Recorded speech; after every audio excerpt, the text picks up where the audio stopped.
How's it going, YouTube?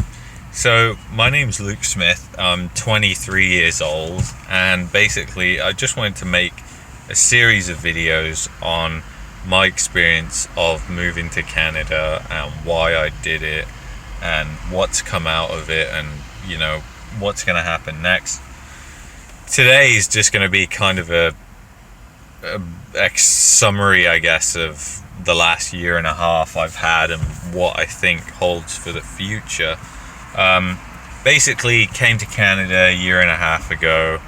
We just took the 2-year visa. We didn't really know where it was going to go. I'd already got offered a job. I always wanted to emigrate to Canada or Australia or the United States, and I was mainly focusing on the United States. I did a lot of visiting to the United States, and then I realized that, hey, the healthcare system is really messed up there, and I didn't really want to risk going there and having falling ill or something like that, because you can literally, that's the number one reason Americans get bankrupt, is going to hospital, which is just crazy. But that's another discussion aside. So we moved to Canada a year and a half ago. I had a job, my girlfriend didn't. We went into an Airbnb basement for a month whilst we looked for a condo. We were on the 2-year work permit. So basically, we had the 2-year work permit, and we thought we're going. So we were in the basement for a month. The first 6 months are the hardest part of the whole experience. And just a little bit of advice to anyone who's considering moving: do not move at the end of fall. Move in spring, because that way you're going to have those 6 months at the brightest, nicest time of year. We moved in October, and it was hell. We went into a winter which was unlike any winter we'd ever experienced in England. Now I realize how mild it really was. But after that 6 months and that culture shock period, you begin to notice that the country has benefits compared to England.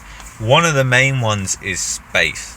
Canada has a ton of space. It really does have a ton of space. And that just means so much more to me and my girlfriend, because if we go outside of the city, the roads aren't crammed everywhere we go. You can go and travel to Florida in the car. You can honestly drive there. We've driven 7 hours to Montreal. We've driven to Ottawa. Once you're out of the city, all these places are relatively easy to drive to, and that's just because the highways open up and you got all this space. Another great thing about Canada is convenience, and that goes for the United States too. Everything is convenient over here. There's tons of supermarkets, tons of parking. Sometimes you're never hunting for a parking space at a grocery store or something like that. You're never crammed in. You can't find a seat in a McDonald's. It's never like that. And all those things in the UK used to annoy the hell out of me, because predominantly my job is field based. So I'm on the road. I have to eat out a lot, occasionally, I don't know.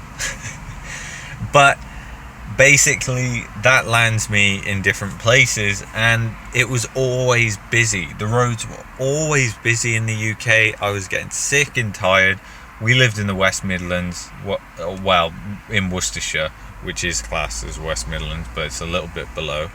And I worked mainly in Worcestershire, Gloucestershire, and it was always busy there. The motorway, or the highway as it's called over here, was always busy, and that just makes your whole experience of life annoying, frustrating, because for those of you that don't know, the UK rail system is a complete disaster.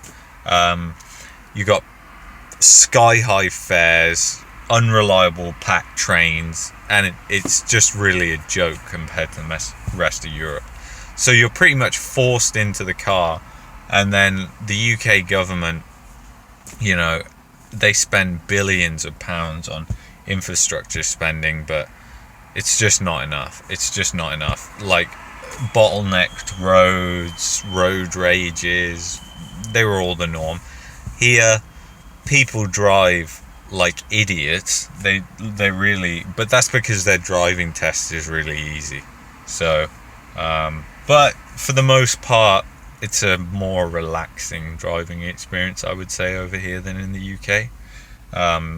I've nearly got into some big fights on the roads in the UK, and over here that hasn't happened. So that's that. And basically, you know, we've lived it out here. We find that groceries and stuff like that are comparable to the UK. Groceries are probably the only thing where the UK is cheaper.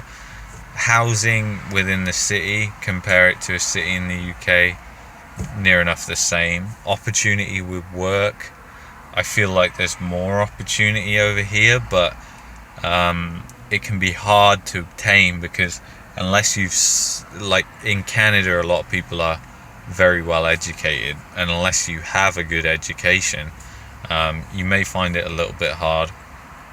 The thing that sucks the most, and the biggest thing which has been just hard to adjust to, and we still to this day don't even know whether it's going to be the reason we move back, is vacation.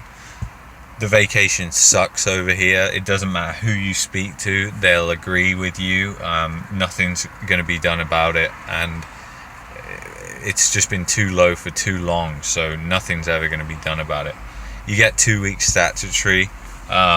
Most jobs, depending on your position, may give you 2, may give you 3 weeks. In my line of work, 5 weeks was pretty much the norm. Over here, I've had to put up with 2 weeks. Now, it's a lot more relaxed working environment compared to the UK, and that's partly to do with less people being in this country. But I have to say, the vacation is painful. And it's not just the vacation, it's where to vacation to. If you move to Canada, you have to think really carefully about where you're going to move to, because the Calgary, Vancouver, they are incredibly expensive places to travel from. And Vancouver, a little different because you've got Seattle. But Toronto is pretty lucky because we're close to Ottawa, Montreal. There's Buffalo, Rochester. There's a load of little airports which provide, you know, good connections to the United States. But if you want to go beyond the United States, it's going to be expensive, apart from to the UK, which is funny. If you want a holiday to the UK, it's actually very cheap. So you have to think carefully about that, because vacation has been a sticking point for us. You know, our life is better than we would ever have in the UK. We have a 1,800 square foot home. It's beautiful. It has a basement, so we have a gym and a pool table down there. We'd never have that space in the UK. We'd probably have a 2-bed, 850, 900 square foot home in the UK, and we'd constantly be looking for storage, because storage is the problem in UK homes. Yes, it's more expensive over here, but that's only because we're in the city. If we were in the city in London, we wouldn't even get a house. We'd probably be able to afford a studio apartment. So different lifestyles, different choices, that's what we have to make. Part of me is like, do we move back? Do we try a different part of Canada? To move now would be an upheaval, because we've got so much stuff to move. It would cost a lot of money to move, but I feel like we need to experience more of Canada. I was leaning towards Calgary, just weather-wise, it gets a lot of sun, but now kind of leaning towards like near Vancouver, just because it's better connected, and I don't want to feel stuck. Calgary is an expensive airport to fly from. There's no US towns near it, which is bad news because that's where all the budget airlines are in North America, is in the United States. So yeah, it's pretty badly connected for that. I think if you're a family and you're just going to move there and settle down and you only really holiday within the UK as it is, then sure, you're going to like Calgary a lot. But for me and my girlfriend, we're young, we want to travel. Yeah, I don't think so. But partly is like, should I bother, because, you know, the vacation thing, and should I just move back? I mean, it's decisions we've got to make. I'm kind of half and half, so I'm kind of letting the environment decide, because, you know, either way, I don't think I'm that bothered. Like, if we're in the pool for permanent residency, and it's very likely that we're going to get it because the amount of points we got, but I don't really care either way. And that may sound like a stupid thing to say, but I kind of feel like on this one, I'm just going to let the environment just make the decision. You know, if we don't get it, I'll see it as a sign. We'll go back to England, and, you know, I'll make my fortune there. If we get it, then we'll maybe stay on another year. If we're still feeling the same about the vacation, then just go home. But I mean, the thing is, the vacation does vary job to job, but you just have to really think about that one, because not that many people think about it. And time off is, you need time off. Sorry.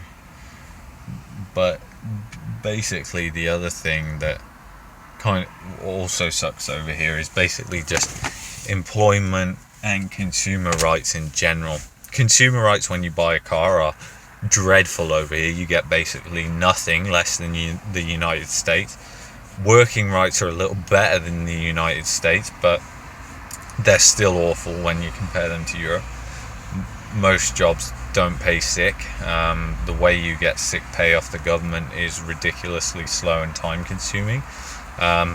You know, I must have knew something was coming, because, you know, I didn't want to move to the United States, and we didn't want to move there because of the healthcare situation.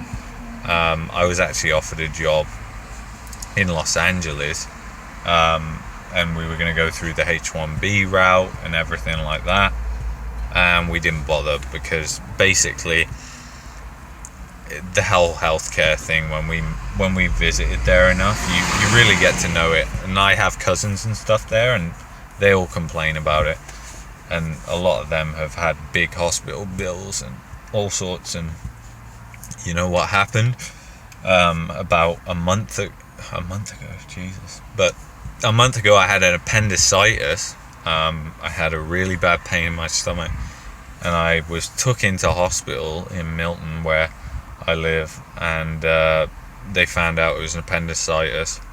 First surgery in my life I went into in Canada, a foreign country. Well, not foreign to me, but went in there.